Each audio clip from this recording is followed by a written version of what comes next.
The sound of chains crackling against frost was the only thing louder than the storm. Snow whispered against the edges of Aria Vale's hood as she stepped between the pines, each gust slicing through the folds of her cloak.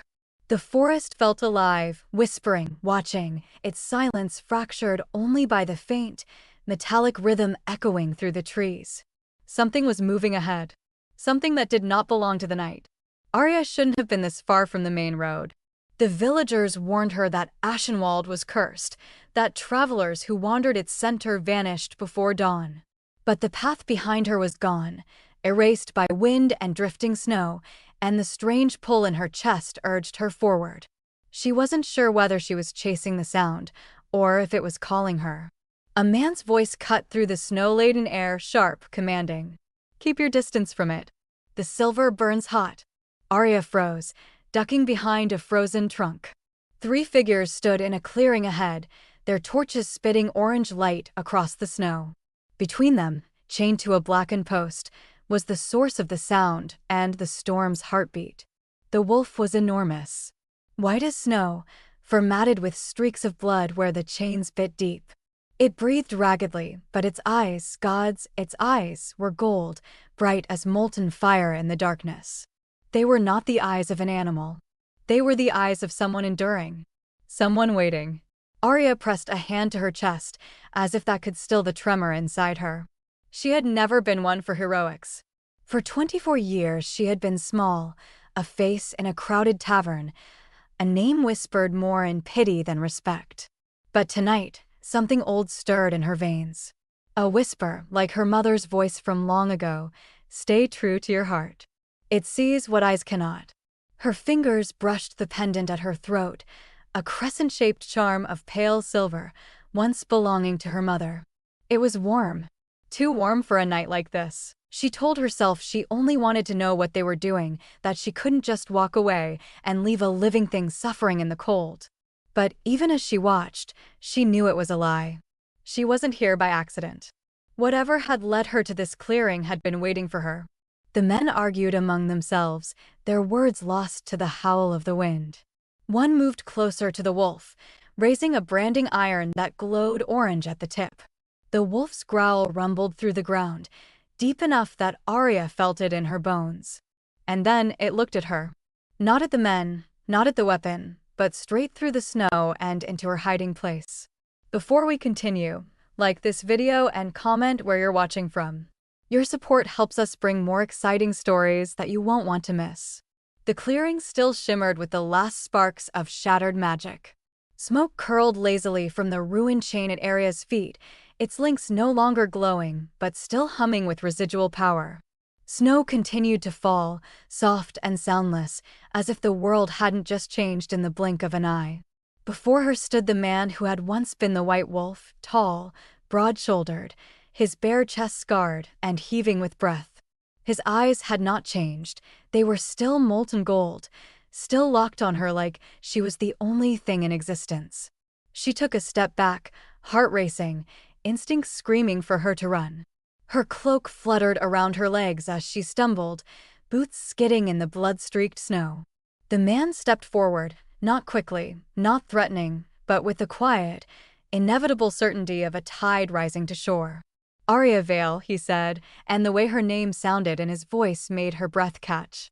"You freed me from silver and sleep, and now, by the bond of our kind, you're mine." "I don't belong to anyone," she managed, her voice thin but firm. Her hands curled into fists, fingers brushing the still warm pendant at her chest. The man, Kael, something inside her whispered, tilted his head slightly, as if assessing not just her face, but the space between them. "No," he agreed, voice lower now, threaded with something more reverent. "But I belong to you. That is how the Luna bond works." Aria stared at him, unsure whether to laugh or scream. Luna bond. The words felt too big, too ancient, too absurd. "I don't know what that means," she said. "I didn't do anything except," she gestured helplessly toward the broken chain, its ends still glowing faintly like embers. "You touched silver with bare hands," he said, stepping closer, his voice the low rumble of an approaching storm. "Chains laced with runes meant to repel all but blooded descendants of the moonline." Her lips parted slightly, confusion twisting her expression. "The bond recognized you," he continued, his golden eyes never blinking. "And in that instant, it tethered us. Soul to soul." She shook her head, the snowflakes clinging to her lashes. "No, this isn't real. You're not real." The pendant pulsed once, a soft, steady warmth like a heartbeat against her skin. Kael looked at it with something like wonder and awe. "That belonged to your mother, didn't it?" The question startled her more than it should have. She nodded slowly, her fingers rising to touch the charm. "She died when I was 6. I've worn it ever since. I don't know where it came from." "It came from the Moon Daughters," he said, his gaze darkening. "You are the last of them." The statement landed heavy between them, shaking the cold from her bones. Aria tried to argue, to reason, but the night had already broken every rule she understood. Something shifted in the air, a sound, subtle but wrong. Kael's head snapped toward the trees, eyes narrowing. "They're coming," he said, his voice suddenly all alpha, sharp and ready. "Scouts. Rogues." Aria didn't know what rogues meant, but the way his muscles tensed told her enough. A howl split the silence, high and shrill, laced with bloodlust. Kael's body moved before her brain caught up. He stepped in front of her, shielding her with his own. From the trees, 3 shadows emerged, wolves, black-furred and foam-lipped, eyes gleaming with madness. Aria stumbled back, heart pounding, as Kael stepped forward, every inch of him radiating power despite the blood still seeping from his wrists. "Stay behind me," he ordered, and this time, she obeyed. The wolves didn't hesitate. They lunged as one, their bodies low to the snow, snarls ripping through the clearing. Kael met the first with a roar of his own, shifting mid-motion. 1 second man, the next, that massive white wolf, impossibly fast and still wounded. Aria cried out as one of the others broke toward her, jaws snapping for her throat. Instinct overrode reason. She raised her arms uselessly, but the pendant flared with a brilliant, blinding light. The rogue wolf yelped and recoiled, the light searing like fire through the snow. Kael slammed into the second attacker, sending them crashing into a tree with a sickening crack. The last wolf bolted, the fight turned too quickly. Kael stood panting, his coat matted with fresh blood. Slowly, carefully, he turned back toward her, golden eyes flicking with wildness. "You're hurt," she said, rushing toward him, even as her hands trembled. He shifted again, a blur of light and sound, until he was a man once more, bare-chested and bleeding in the snow. "It's shallow," he said. "Silver scratches don't kill, but they weaken." Aria reached for his arm, surprised at her own boldness. "You shouldn't be fighting yet." He gave a small, broken smile. "I shouldn't be doing anything yet, but you were in danger." The pendant glowed faintly, softening now, its light sinking back beneath her skin. "Why did it do that?" she whispered. "The light, the way it pushed them back." Kael looked down at her, something unreadable in his gaze. "Because you're not just Luna," he said. "You're something older than that." She couldn't hold his stare. The world had tilted too hard beneath her feet. "We have to leave," Kael said after a moment, his voice softer now. "There will be more. They'll have smelled the broken magic." "Where are we going?" she asked, uncertain. "Someplace safe," he said. "Or as close as it gets in times like these." He offered his hand. And though she hesitated, her fingers found his. They moved quickly through the forest, the storm quieting above them. Kael's gait was unsteady at times, but he kept going, driven by something she didn't yet understand. They crossed frozen creeks and narrow ridges, the trees growing thicker, older, as they traveled. Aria didn't speak. She didn't need to, not yet. The forest opened at last into a hollow between 2 hills, ringed by blackbark trees and blanketed in moonlit snow. A half-buried stone ruin stood at its center, low and hidden, a place forgotten by the world. Kael pushed open a heavy wooden door, half covered in moss and frost. Inside, the space was warm, dimly lit by old torches, the air thick with herbs and smoke. "This is one of our old havens," he said. "Long before the war. No one remembers it but me." Aria stepped inside, her breath catching at the strange beauty of it. Antlers hung over a cold hearth, and symbols she didn't recognize were carved into the beams. Kael collapsed onto a fur-lined bench near the fire pit, wincing as he lowered himself. "I need to bind the wounds," he said. "And you need answers." She knelt beside him, finding a cloth in one of the storage chests nearby. Her hands worked clumsily, but Kael let her. "Who were those wolves?" she asked. "And what do you mean? The bond tethered us." Kael met her gaze, his expression softer now, more human than king. "They were rogues. Wolves who abandoned the pack laws after I disappeared. They serve no alpha, only their own madness. As for the bond," he continued, watching her face, "there is a law older than all others. When an alpha of my bloodline is chosen by fate, the bond awakens only once, and only with the one soul who balances his own." Aria swallowed, pulse racing. "You mean me?" He nodded. "You touched the chains. Not just anyone could. Only someone descended from the moonline, the bloodline the first Luna queens came from." She tried to process it, tried to reject it, but the pendant at her neck still glowed faintly, like it agreed. "This doesn't make sense," she whispered. "I'm just no one." "You are anything but," Kael said, voice low and reverent. "You broke silver with your bare hand. You repelled death with light. You're of the moonline, Aria, and you're mine." His words were not possessive, not in the way men claimed things in taverns or towns. They were solemn. A vow. A truth that reached down into the very bones of her name. She looked down at her hands, dirt under her nails, blood on her knuckles. "I didn't ask for this," she said quietly. Kael smiled, not unkindly. "Neither did I. But the bond doesn't ask. It chooses." Outside, the wind howled, but the storm was no longer in the air, it was in her blood. Aria Vale had walked into the woods a forgotten girl. And now she sat in a hidden ruin, beside a man who was no longer wolf, no longer legend, but king. And worse, he believed she was his queen. The sun never fully touched this part of the forest. It filtered weakly through high boughs, turning the world below to muted greens and silvers. The air grew heavier as they walked, thick with pine, moss, and something deeper, like the breath of old magic, still clinging to bark and stone. Aria stayed close to Kael, not because he asked her to, but because the unfamiliar woods pulsed with watching eyes. He hadn't spoken since they left the ruin, but his body remained alert, every footfall deliberate and silent. Eventually, they passed through a veil of branches so dense it felt like stepping into another realm. The temperature dropped subtly, and the quiet grew reverent, as if the trees themselves held their breath. Before them stretched a clearing carved into the forest's heart, cabins tucked between root-wrapped stones, torches flickering beside carved posts, and the unmistakable smell of wolves. Not wild, but wary, awaiting people exiled by silence. Kael exhaled as though releasing a part of himself. "We're here." The reaction was immediate. Figures emerged from shadows and doorways, expressions ranging from disbelief to alarm. Some shifted mid-stride, their forms blurring, bones cracking, wolves in the blink of an eye.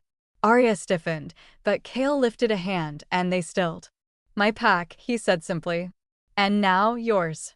She didn't feel like anyone's anything, least of all part of a pack. The moment she crossed the threshold, the stares sharpened. Whispers rippled through the gathered wolves, not loud, but cutting enough to hear the word human laced with derision. Kael placed himself between her and the brunt of it, but she saw the flicker of tension in his jaw. His shoulders squared, his voice dropping into the weight only an alpha could wield. "She carries the light. The chains broke for her. None of you could have done it." Silence followed his words like a held breath. Aria shifted slightly, uneasy beneath their scrutiny. She didn't want to be the reason for discord, but neither could she change what had already happened. A tall woman with auburn braids stepped forward from the edge of the crowd. Her eyes were sharp, her stance unapologetically confident. "The girl." Kael turned toward her, a flicker of something softer in his gaze. "Mira," he said. "It's been a long time." The woman gave him a once-over, her expression cooling only slightly. "Not long enough to forget the way your scent feels like a storm before it hits. You look like Death's apprentice, Kael." Kael smirked faintly, but the moment passed as Myra's gaze snapped to Aria. There was no hostility, not exactly, but the weight of expectation settled over her like snow. "Step forward, girl," Mira said. "Let me see you." Aria obeyed, her footsteps hesitant. Myra's eyes narrowed the moment the pendant came into view. The delicate crescent moon shape pulsed faintly against Aria's chest, responding as it had before, not with heat this time, but a soft flicker of light. Mira reached for it without asking, her fingers barely grazing the surface. Her breath caught. "Where did you get this?" "It was my mother's," Aria said, surprised at how steady her voice was. "She gave it to me before she died." Myra's gaze flicked up to hers, calculating, and now suddenly cautious. "Your mother's name," she said. "What was it?" Aria hesitated. "Aria Vale." Mira went still, her hand dropping as if burned. Kael stepped forward, tension rising in the space between them. "You recognize it?" he asked. Mira nodded slowly, her voice more whisper than speech. Lyanna wasn't human. She was moonline. Gasps rippled through the surrounding pack members. Aria blinked, the words sounding unreal in the air. She had lived her entire life in a town where her mother had been seen as quiet, odd, unremarkable. To learn she had carried a lineage erased from history made Aria's mind spin. "That's not possible," she murmured. She wouldn't have told you," Mira said gently, but firmly. The moonline was hunted nearly to extinction 2 generations ago. The daughters were too powerful, too wild, too difficult to control. Kael's voice was low now. The elders feared them. Mira nodded. And not without reason. They were born with light in their blood and the ability to bind the bond, even across broken lines. The council tried to control it, then to suppress it. Eventually, they tried to erase it. Aria felt her knees weaken. She backed toward a nearby bench and sat, breathing through the storm forming in her chest.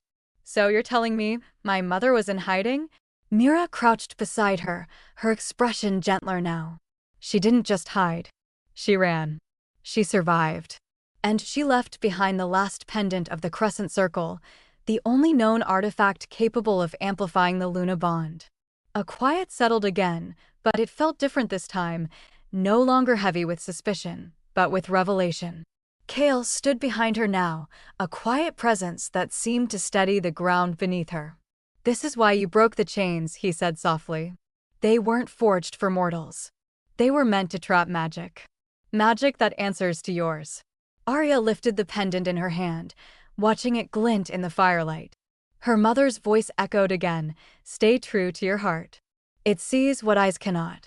For the first time, she wondered just how much her mother had known, how much she had buried, and how much of it had always been waiting to awaken. Not everyone in the camp looked convinced. Some remained near the edge, their arms crossed, distrust etched into their postures. One male, tall and broad with a scar down his cheek, finally spoke. "Even if the blood is true, she's unmarked. She doesn't bear the Luna's seal." "She's not ready yet," Mira snapped, rising to her full height. "But it's there. I felt the stir of it when she entered." That pendant responded not just to lineage, but to power. Her power. Aria stared down at her hands again, fingers trembling. It still didn't feel real. She wasn't ready for this, any of it. But she wasn't the girl she'd been yesterday either. That girl had been quiet, unnoticed. This one had broken a king's chains. Mira turned to Kael. "She'll need training to awaken what's dormant. And protection. You know what she is now. So will others."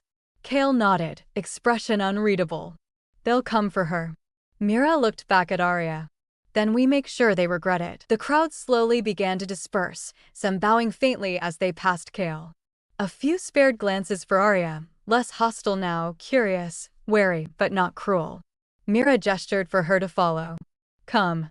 You'll stay in the healer's quarters. And I'll teach you what I can." Kael didn't follow them immediately.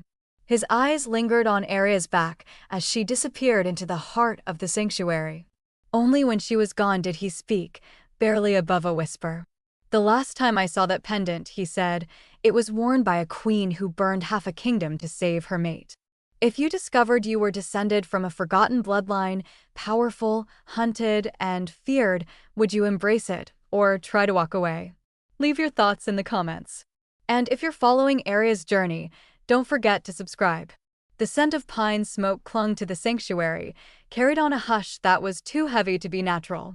Word had spread like wildfire through the old paths. The Alpha King had returned. Not in chains, not as a ghost of legend, but alive, awake, and bonded to a girl no one could quite explain. Aria sat near the hearth in Myra's quarters, hands clasped tightly around a warm mug of herbal tea she hadn't touched.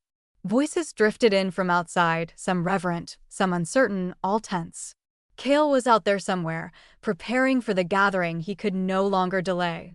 A summit of Alpha Elders had been called, not to welcome him, but to interrogate him. To decide what would be done about the girl with the glowing pendant. She wasn't ready. She didn't know the history, the politics, the rules, but Kael had told her none of that mattered. They'll try to tear us apart with tradition, he'd said. But you're not here because of tradition. You're here because fate made it so. It had sounded noble then. Now it sounded like an invitation to be torn apart. Mira entered, nodding toward the cloak she'd laid out earlier. It was deep charcoal, lined with soft fur, and stitched at the shoulders with silver threads in a crescent pattern. You'll wear this, Mira said. They'll look at you with sharper eyes if you come in as a girl. You must walk in as the Luna. Aria hesitated, then stood, slipping it over her shoulders. It fit as though it had always been meant for her. When Kael came to escort her, his presence filled the doorway like storm clouds on the rise. He was dressed in black this time, marked at the collar with his sigil, a silver wolf haloed in fire. His eyes found her immediately, scanning, checking, silently asking if she was ready. She wasn't. But she nodded anyway. They moved through the sanctuary in silence, the clearing alive with whispers as wolves emerged from cabins and tents to watch them pass. The summit was being held in the Hall of Echoes, a stone structure built into the cliffside, carved by magic and time. Torches lit their path up the worn stairs, casting flickering shadows along the stone walls etched with runes. Aria's heart beat louder with each step, her pendant pulsing faintly beneath the layers of fabric. When they entered, the hush that followed was absolute. 12 chairs formed a circle in the great hall, each one occupied by an alpha from a different territory. Most were older, grizzled, broad-shouldered, their power held not in show but in stillness. A few were younger, their eyes sharp with curiosity or quiet disdain. The moment Kael entered, several stood. Others narrowed their eyes, waiting. Alpha Blackthorn, one elder said, voice neutral. You returned to us, after more than a century. Wounded, hunted, and bound to a human girl. Kael's voice was calm. Her name is Aria Vale. And she is not just a girl. She is my Luna. The room shifted like a wind had passed through it. Several elders exchanged looks. One scoffed audibly, a tall woman with silver hair braided down her back. Luna, she repeated. You mean the stray you brought into Packlands? You always did enjoy theatrics, Kael. She carries the light, Kael said evenly. She broke the silver chains forged with ancient wards. She wears the last pendant of the moon line. Another voice chimed in, doubtful. And what proof do we have of that? Aria stepped forward, her palms damp despite the cool air. She could feel Kael behind her, a wall of heat and certainty. Slowly, she reached beneath her cloak and drew the pendant forward, letting it rest against her chest. It shimmered faintly, then flared to life, casting pale silver light across the stone floor. Gasps echoed around the circle. The light twisted upward into a shape, a crescent moon encircled by stars ancient, unmistakable, and long thought lost. The symbol of the moon line. The pendant dimmed, its glow fading back into her skin. No one spoke for a long moment. It's real, an elder muttered. Impossible, but real. The silver-haired woman crossed her arms. That proves nothing. She could be wearing stolen magic. Kael's voice dropped low and dangerous. Be careful, Vera. Insult her again and you insult the bond and me. Aria's voice surprised even herself. I didn't ask for this, she said, steady and clear. But I didn't steal it. The pendant was my mother's. Her name was Aria Vale. And she died protecting it and me. Myra's voice came from the shadows beyond the circle. I remember Lina. And I know the feel of moon blood when I see it. One of the younger alphas, a man with ash blonde hair and cold blue eyes, leaned forward. Even if the bond is real, the risk is greater. Her presence is dangerous. The humans are already growing bold near the borders. If they learn we exist, they already have, Kael interrupted. The rogues who held me were human-funded. Their blades were silver. Their orders were precise. The secrecy we cling to is already failing. Murmurs rose around the circle. Some of agreement, others of resistance. Aria stood in the center of it all, the eye of the storm, her heart pounding in her ears. She wanted to run, but Kael had told her the only way through it was forward. An elder with deep scars across his throat raised a hand for silence.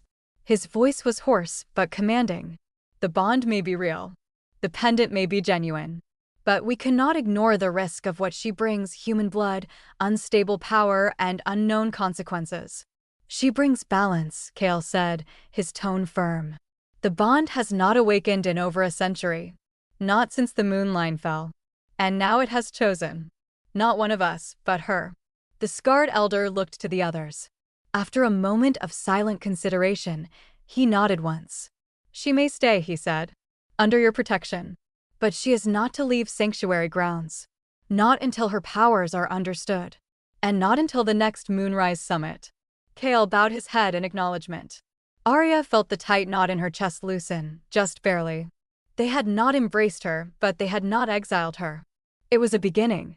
A fragile one, but real. As they left the hall, the weight of dozens of eyes pressed between her shoulder blades. Kael kept his hand gently at her back, guiding her down the steps. The torches flickered like stars above them, but she felt no lightness. They don't trust me, she said quietly. They fear what you represent, he replied. Change always begins in fear. She glanced at him sideways. And what do I represent, exactly? Kael looked up at the moon rising between the trees, his voice quiet. Hope, power, and a past that refuses to stay buried. But even as they returned to the sanctuary, unseen eyes watched from the shadows beyond the cliffside. Inside a small chamber near the rear of the hall, 3 alphas stood in silence, cloaked in the scent of old smoke and older grudges. She cannot stay, one of them muttered. The bond must be broken. She's too dangerous, another said. The girl threatens everything we built after Kael fell. The third, whose face remained hidden beneath a hood, simply nodded. Then we wait. And when the bond wavers, we sever it. The sanctuary quieted in the days following the council's judgment, but silence didn't mean peace. If anything, the hush felt heavier now, as if the very trees held their breath, waiting for something to fracture. Aria kept mostly to Myra's quarters, training in small ways, learning how to steady her breath, sense the forest's pulse, and feel the pendant hum when her emotions spiked. Kael remained busy with border strategy and restless patrols, his time increasingly fractured, though his presence lingered in every corner she touched. It was in those long hours alone that Aria found the door to the old library, buried deep beneath the sanctuary's central lodge. The room was carved into stone, low and vaulted, warmed only by flickering lanterns and the scent of parchment. Shelves towered overhead, filled with ancient texts, scrolls wrapped in leather and twine, and tomes marked in fading ink. Some were written in the language of wolves, half symbol, half scent, but others bore human script. Aria traced her fingers along their spines, pulled by something she couldn't explain. When her fingers paused over a dusty collection labeled Chronicles of the Northern Bloodline, the pendant at her throat pulsed once, slow, deliberate. She sat at a broad stone table and unrolled one of the scrolls carefully. The ink was dark red, the words harsh, clipped, and painfully formal, detailing events of the Great Northern War. Names leapt from the page: Kael, Alpha Crowned. Leora of the Golden Den. Therein, blood brother to the throne. Aria's breath caught. She had known Kael was betrayed, Mira had hinted, and Kael himself had danced around it, but the truth bled through these scrolls like a wound still fresh. She read in silence, the words heavy and cruel. It hadn't been strangers who sold Kael to his captors, it had been those who should have stood at his side. His own brother, Thurin, promised protection in one breath and then led him to the cursed snowfields in the next. His betrothed, Leora, sworn to him by both bond and vow, had broken her oath in secret alliance, exchanging Kael's life for land and status with the Southern Alphas. The plan had been simple: isolate him, wound him with silver, and let the enchanted chains trap him in a half-form, neither beast nor man, a prison that time itself couldn't unlock. Aria's hands trembled as she rolled the scroll closed. The betrayal wasn't political, it was personal. This wasn't just strategy or war. It was heartbreak. The kind of pain that lingers not just in memory, but in marrow. She rose, the pendant burning hotter with each step she took up the stone stairwell. The air outside bit colder than it should have for dusk. She found Kael where she always did, on the upper ledge overlooking the training grounds, watching the others spar in the fading light. He turned before she spoke, sensing her in that uncanny way he had. "You found the scrolls," he said, not asking but knowing. Aria didn't answer right away. She simply stepped closer, the words catching somewhere between her ribs and her throat. "They sold you," she said finally. "Your brother." She couldn't finish the word. Kael nodded, his expression unreadable. "My intended. She was chosen for me by the council before I ever knew her name." "And Thurin?" Aria asked, her voice quieter now. "He wanted power," Kael replied. "And I made it easy. I trusted them both without question. That was my weakness." Aria watched him closely, noting the way his eyes remained fixed on the horizon, not avoiding her, but containing something too big to spill. "They didn't just chain you," she said. "They erased you. Made the world believe you died in battle. That your bond never ignited." Kael turned toward her then, slowly. "I thought death would take me," he said, his voice low. "But I dreamed of a girl with firelight in her hands. You." The words stole her breath. She had no answer, not one that wouldn't crack her voice open and spill all the aching, uncertain things she'd buried. So she just looked at him, really looked. At the man who had once been a myth, a monster, a memory, now flesh and blood, and standing in front of her, waiting.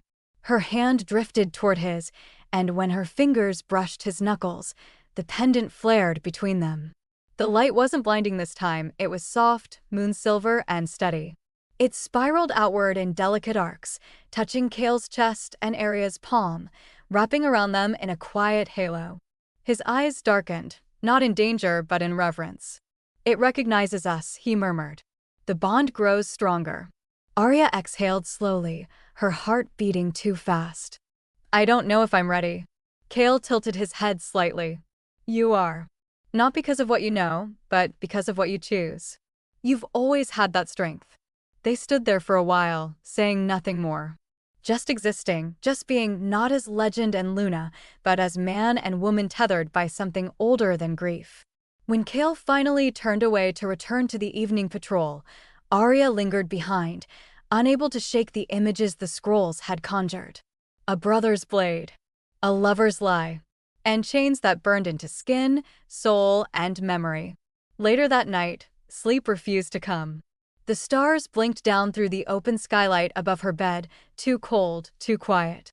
Aria sat up, the pendant against her chest flickering faintly. Something in the air shifted, not wind, not sound, but pull. She followed it, barefoot across the stone, through the corridors lit only by the pulse of her heartbeat and moonlight. It led her to the meditation chamber, an old circle of carved stones surrounded by ivy and ice. She stepped into its center, unsure why she wasn't afraid. The moment her foot touched the center rune, the world shimmered and shifted. The sanctuary faded, replaced by a dreamscape washed in silver and violet. A full moon hung huge and low, its light bathing a glade surrounded by spectral trees. In the center, two figures stood hand in hand, a younger Kael, not yet scarred, eyes bright with promise, and a woman Aria had never seen in waking memory. But she knew her face. She knew it in the bones of her jaw, in the curve of her mouth, in the softness of her gaze. Her mother. Lyanna turned, meeting Aria's eyes across the dream space. She smiled, not sad, not afraid, just knowing. "You've found him," she said, her voice echoing like song. And he's found you. Kael looked over too, though his expression held the surprise of recognition. Aria, he said, younger, softer, but still him. Lionel's hand squeezed his, as if in reassurance. I told you she'd come, she whispered. Aria wanted to move forward, to speak, to reach out, but the vision began to fade, the light dissolving around the edges. Wait, she called. Please, I don't understand. What is this? Why are you? But the moonlight pulled back, the trees dimmed, and the stone circle returned around her. She stood alone, heart thundering, the pendant still glowing softly against her skin. Her knees gave out beneath her, and she dropped into the grass with tears on her cheeks she hadn't noticed falling. What do you think Lionel was trying to show Aria in that vision? Is it a memory, a warning, or something more? Share your theories in the comments, and subscribe to follow the unraveling truth of Aria's bloodline. The days after the vision passed in a blur of frost-laced mornings and tension-filled silences. Kael moved with more strength now, the silver no longer poisoning his blood, but shadows still lingered in his gaze. Aria noticed the change, not just in his step, but in the way his presence wrapped tighter around the sanctuary, watchful, measured, unspoken. He did not press her for answers about the dream, nor did she offer them, though she caught him watching her sometimes like he already knew. The bond between them had thickened, not yet claimed, not yet complete, but undeniable, thrumming under every breath they shared. Still, Aria kept her distance. Not out of distrust, but out of fear, not of Kael, but of herself. Of the power that flickered at her fingertips when she wasn't paying attention. Of the way the pendant hummed with each phase of the moon, changing with its pull, as if awakening to a rhythm older than memory. Mira said it was natural, the legacy of the moonline rising, but it didn't feel natural. It felt like standing on the edge of a cliff, wind in her chest, toes curled against fate. One morning, that edge crumbled into action. The alarm cry shattered the quiet like glass. Aria burst from Myra's cabin just in time to see the first rogue wolf breach the outer tree line, foam at its jaws, eyes glowing with twisted hunger. Kael had already shifted, his white wolf form slamming into the lead attacker before it could reach the outer watch. More followed, 4, 5, maybe more, all frenzied and lean, mouths flecked with blood, claws blackened with ash. To the east ridge, Mira shouted, tossing Aria a curved blade as she passed. Protect the inner ring. Aria ran, heart pounding as the sound of howls fractured the sanctuary air. She reached the ridge just as 2 scouts were overrun, one already bleeding heavily at the leg. Without thinking, she threw herself between them and the incoming wolf, blade raised, but the creature was faster. It lunged for her throat. The pendant erupted in light. It wasn't heat this time. It was force. A ripple of pale, moon-hued energy burst from her chest, flinging the wolf backward with a yelp that cracked through the trees like thunder. The blast rolled outward, protective, radiant, a dome of shimmering silver that blinked in and out like a second heartbeat. The injured scouts stared at her in disbelief. So did she. Kael's wolf form landed beside her a moment later, streaked with blood but breathing hard. His eyes locked with hers, wild, proud, odd. You called it, he said once he shifted back, his voice rough. The moon answered you. Aria could only nod, breath catching in her throat. Later, after the rogues had been pushed back into the snow-laced dark and the dead counted, she stood by the stream just outside the sanctuary, her blade still in hand. The water ran clear despite the battle, reflecting her face with a clarity that felt almost cruel. She didn't recognize herself, not the steady shoulders, not the eyes that glowed faintly under moonlight. Something had changed. Something had claimed her. Kael approached quietly, his steps crunching against the frost-laced ground. You saved lives today, he said. That wasn't chance. Aria turned to him, unsure whether to thank him or push him away. It wasn't mine, she murmured. It was the pendant. The bloodline. The moon. Whatever this is. You are the bloodline, Kael replied, stepping closer. The pendant channels, but it does not choose. That was you, Aria. She looked up at him then, startled by the certainty in his voice. You don't need to fear what's waking in you. It's the part of you that's always been waiting to rise. His hand brushed her arm, light as breath, his touch reverent. The bond surged between them, not painful, not overwhelming, but insistent, like a storm waiting to break. "Kael," she began, but the words tangled. His eyes searched hers, not demanding, just present. And then he kissed her. It wasn't soft. It wasn't shy. It was heat and history and magic colliding at the center of the world. She kissed him back. For a moment, the world slipped away, the battle, the council, the blood on their skin, and the ghosts between them. It was just Kael and her and the bond that had always known before either of them did. But as his hand slid behind her neck and the kiss deepened, something sharp twisted in her chest. She broke away, breathless. "I don't know if this is real," she said. "Or if it's the bond pulling strings I can't see." Kael didn't argue. He didn't demand. He only nodded. "Then we wait," he said. "Until you know." She left him by the stream. That night, Aria lay in the furs of her bed, unable to sleep. The bond still burned through her, quiet but coiled, like a second heartbeat beneath her own. She turned onto her side, one hand resting over the pendant, as if it could shield her from what came next. The moon hung low outside the window, full and impossibly large. And that's when the dream came. Her mother stood in a field of silver grasses, wind in her hair, moonlight caught in her lashes. She did not smile. Her eyes were grave. "You will either unite them," she said, "or burn them all." Aria jolted awake, her body soaked in sweat, the pendant pulsing furiously against her chest. The dream clung to her like frost. The warning echoed, not just in her memory, but in her bones. She sat up, her breath ragged, staring into the dark. Something was coming, and she was no longer sure if she was meant to stop it or start it. The storm that had hovered on the edge of Aria's soul for days finally broke in the stillness of a late afternoon. Kael had ridden out at first light with Mira and 2 scouts, leaving her in the sanctuary with a strange weight in her chest. The bond pulsed quietly in his absence, like a heartbeat echoing through a closed door. It should have been comforting, a sign of connection, of protection, but it only made her feel more exposed. Every shadow stretched too far. Every silence felt loaded. That was when Darren came. He wasn't one of the alphas or scouts, more of a quiet shadow in the sanctuary, always watching but rarely speaking. She hadn't paid him much attention until now. He approached as she practiced breathing techniques Mira had taught her, arms folded, eyes hard. "I need to show you something," he said. "Something about your mother." The name snapped her attention like a whip. "What about her?" she asked, already standing. "Something she left behind," Darren said.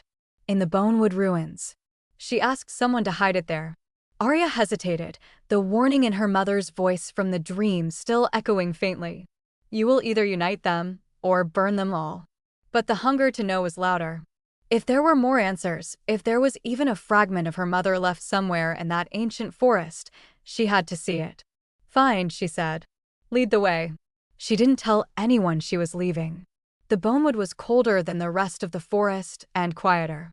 The trees were gray, bark stripped and twisted by some long-ago fire or curse. The air was heavy with damp, and the light barely touched the forest floor. Darren moved quickly, his steps too sure, too silent.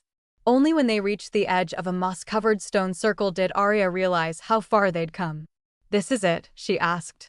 Darren nodded, but didn't meet her eyes. "In there," he said. "Beneath the old altar. There's a box." Aria stepped toward the stone, her pendant already flickering faintly. She knelt, brushing away leaves and dirt. She never saw the others until it was too late.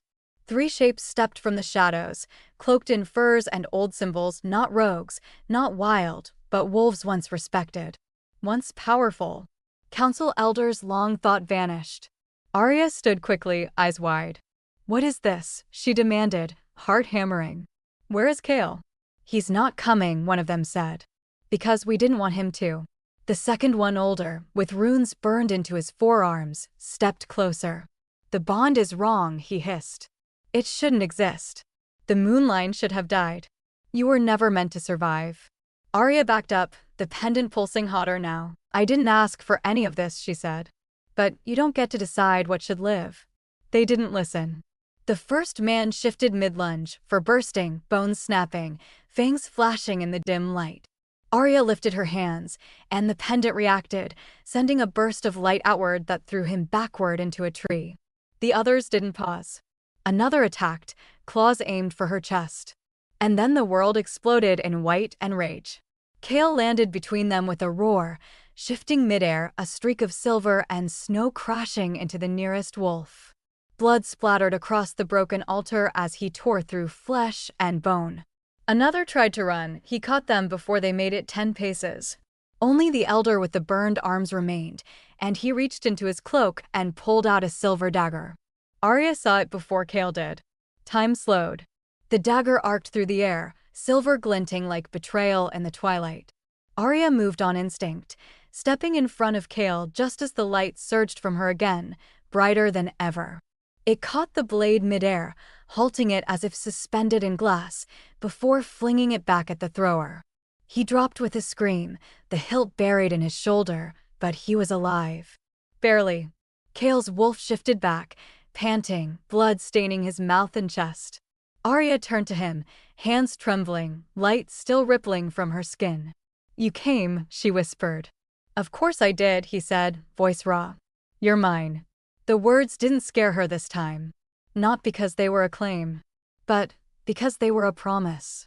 She moved to him, wrapping her arms around his waist, his warmth grounding her in the ruin. He held her tighter than he ever had. For a moment, the forest was still. Safe. They didn't speak. They didn't need to. On the way back to the sanctuary, neither of them let go. She didn't ask what he would do with the traitors. She didn't care.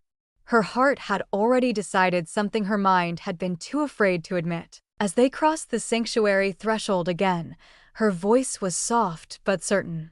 "This is where I belong," she said, looking up at him. "With you." And the bond, that ancient, burning thing, pulsed in agreement. The sanctuary was still when the summons came, but stillness didn't mean peace. A carved raven, bearing the seal of the council, arrived just after dusk, its wings dusted in ash and snow. Mira read the parchment aloud, though the message was clear before her voice gave it form. The elders had convened. The trial of Moonfire had been invoked. Aria stood in the center of Myra's cabin, arms folded, breath tight in her throat. "What is it?" she asked, though part of her already knew.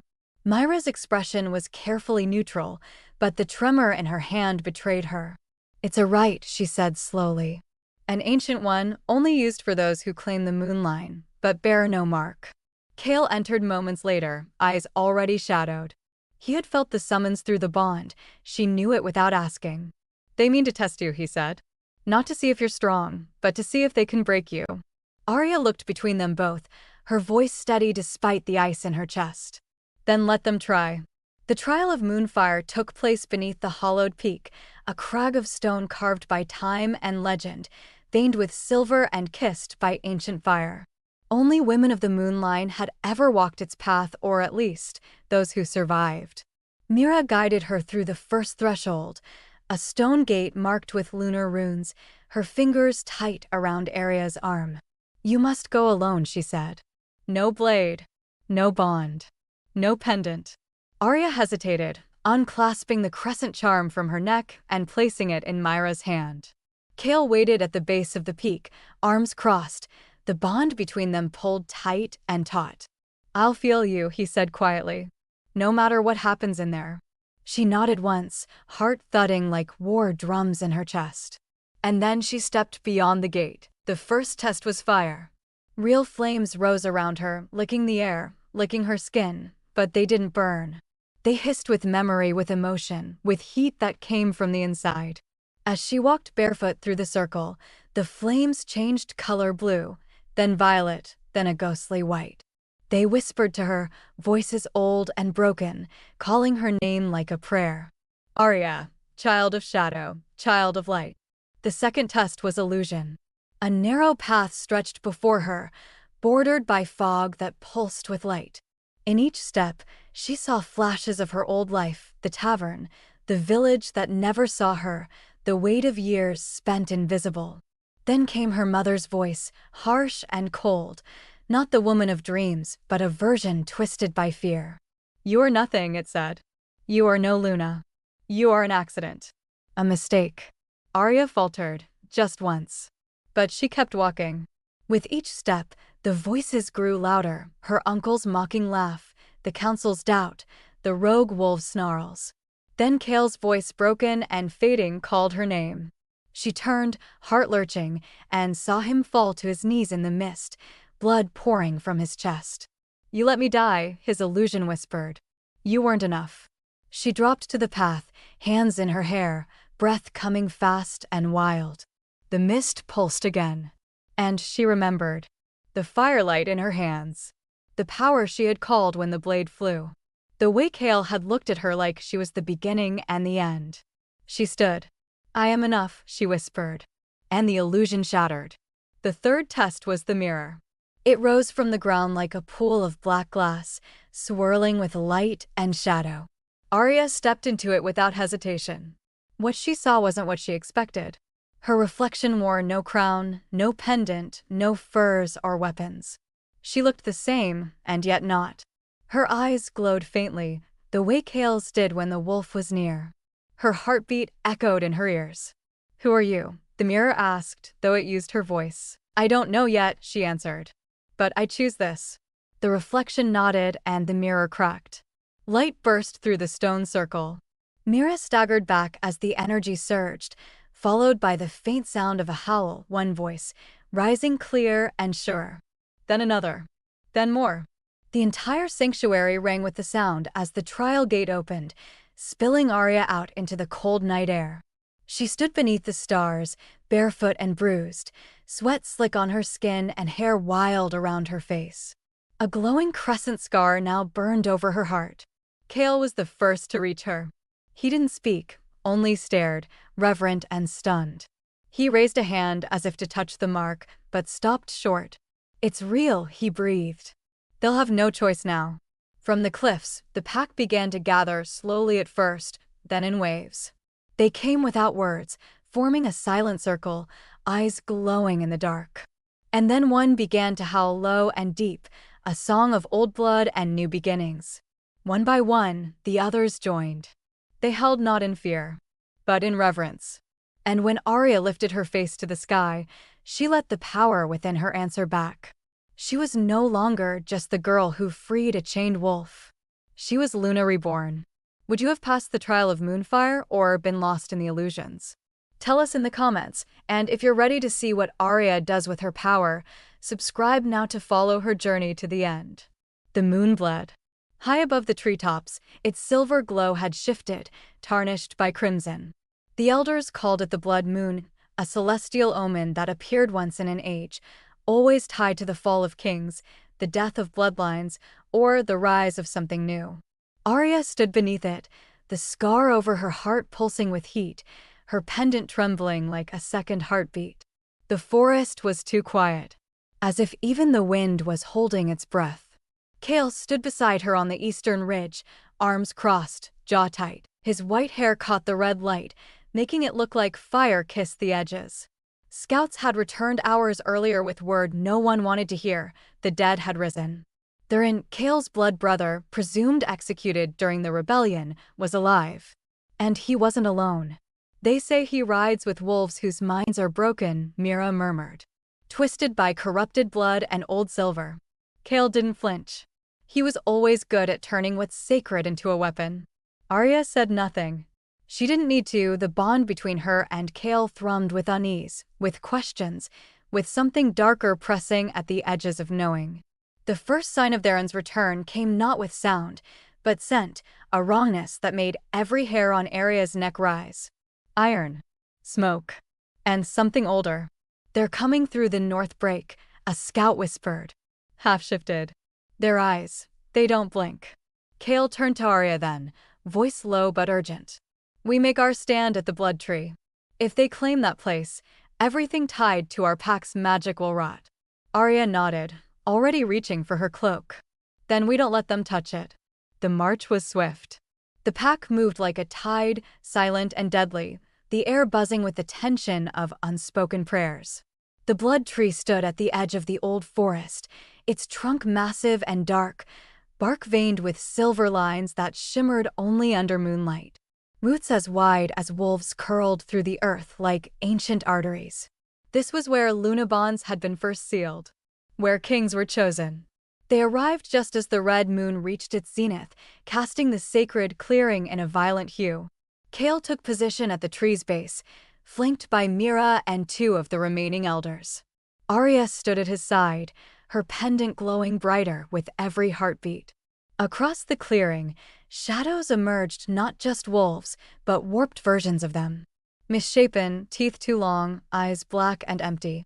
And at their head stood Thurin. He looked like Kael, and yet not. His face was gaunt, eyes sunken, hair streaked with gray as if corrupted from within. "Brother," he said, voice calm but coated in venom. Still clinging to the old ways. Still bending to the will of fate. Kael stepped forward, shoulders squared. "You should be dead." Thurin grinned. "I was. And then I woke."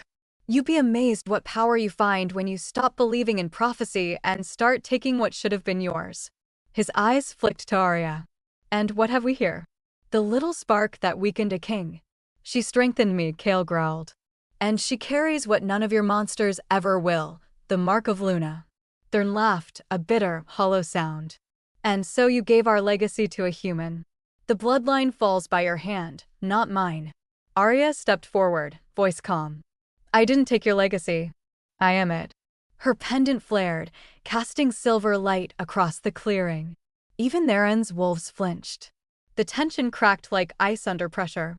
Thurin raised his arm, and the corrupted wolves charged. Kael shifted mid-motion, his white wolf colliding with the first attacker in a storm of fur and fang. The clearing erupted into chaos. Mira moved beside Aria, blade drawn, eyes glowing. "Stay near the tree," she shouted. "They'll try to poison it with blood." Aria fought like she had trained, with instinct, not finesse. The pendant guided her hands, flaring in warning when danger approached, blasting pulses of light when touched by silver. A wolf leapt for her throat. She dropped it with a burst of radiant magic that scorched the air. Another flanked her, jaws snapping. Mira took it down with a clean strike. Then she saw Kael fall. Not dead, but caught beneath 2 of Thurin's twisted lieutenants, their teeth sunk deep into his shoulder. Aria screamed, charging toward him, magic blazing through her like wildfire. "Get off him," she roared, thrusting her hands forward. Light erupted in a wave, throwing the attackers off, searing their flesh where it touched. Kael staggered to his feet, blood pouring from his side. Aria moved to him, helping him stand. "I'm fine," he hissed, though his breathing was ragged.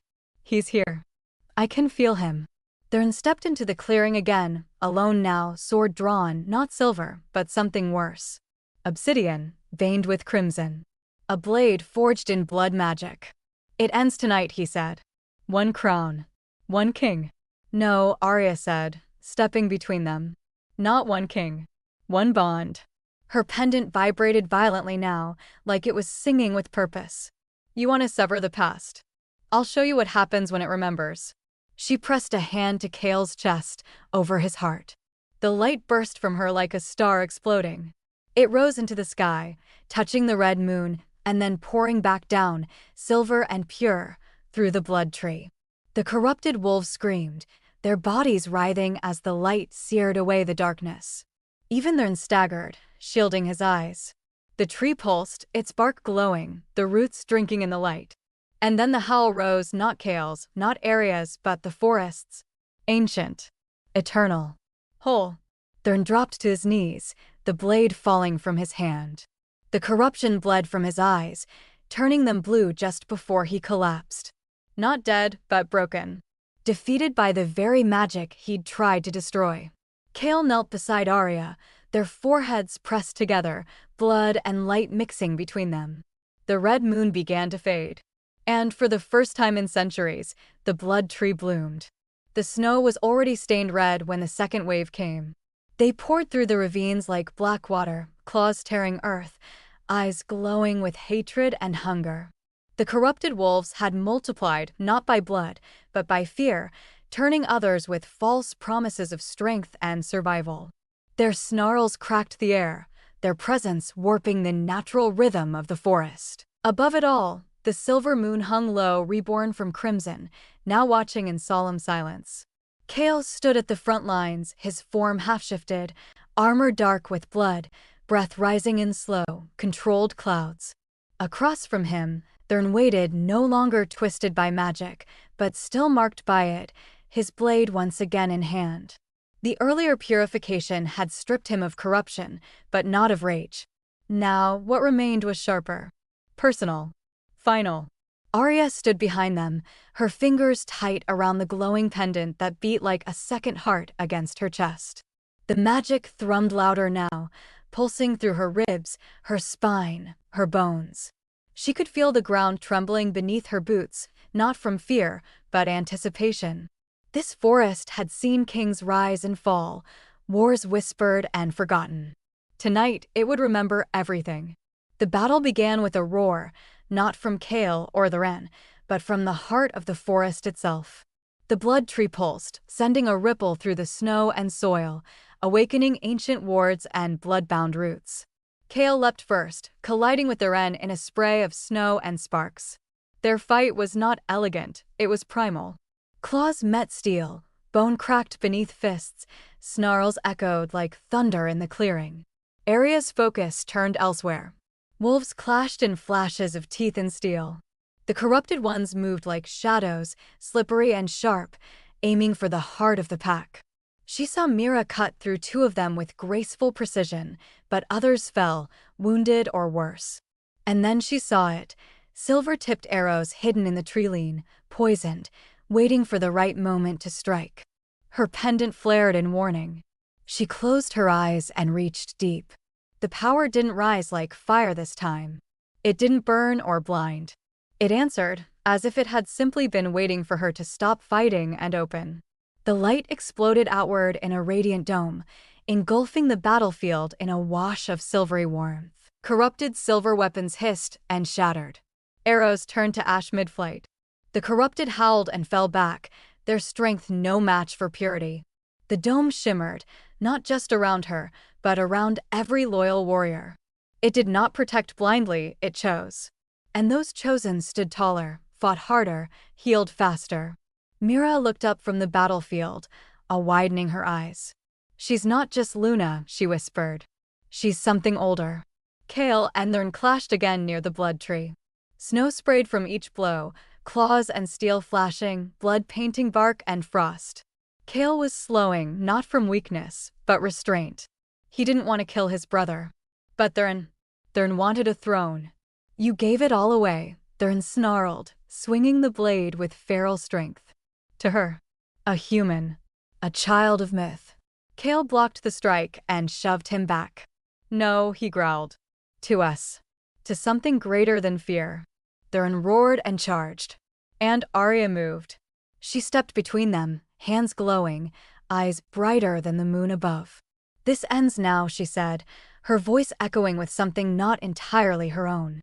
Thurn's blade came down, but stopped inches from her chest, held in place by an invisible force. The light wrapped around him, not cruel, but final. From the shadows of the trees, a figure stepped forward, one Aria had only seen in dreams. Aria Vale. Her mother's spirit glowed faintly, her form cloaked in moonlight, her smile soft but steady. "You were never meant to follow," she said to Aria. "You were born to lead. To remind them of what was lost." Aria's heart stuttered. "Mother," she whispered. Lionel lifted her hand and pressed it gently to Aria's chest, directly over the crescent scar. The mark pulsed, blazed, and then settled into a warm, eternal glow. "You are the first of the new line," she said. "The queen of light and shadow. They will follow because you stood when others fell." And then she was gone. Thurn collapsed to his knees, weapon falling from limp fingers, the light having burned away whatever defiance remained. He wasn't dead, not yet, but he was broken, no longer a threat to what Aria was becoming. Behind her, the battle stilled. The corrupted scattered or fell, their connections severed the moment the light touched their blood. The pack stood in silent witness, a circle of wolves and warriors looking toward Aria, not with suspicion, but reverence. Kael moved to her side, bloodied and breathing hard, his hand reaching for hers. She took it, fingers twining with his. Then, lifting their joined hands to the moonlight, Kael spoke, his voice raw, thunderous, and filled with awe. She broke the chains that bound a king, he said, eyes never leaving her face. And in doing so, awakened a queen. The pack dropped to their knees. One by one, heads bowed. Then came the howls, long, low, and filled with something sacred. Not submission. Devotion. The moon rose higher, silver and full, cleansed of blood. The forest pulsed. The age of Luna had begun. Thank you for listening to this story until the very end. There's another interesting one on your left screen that I think you'll really enjoy.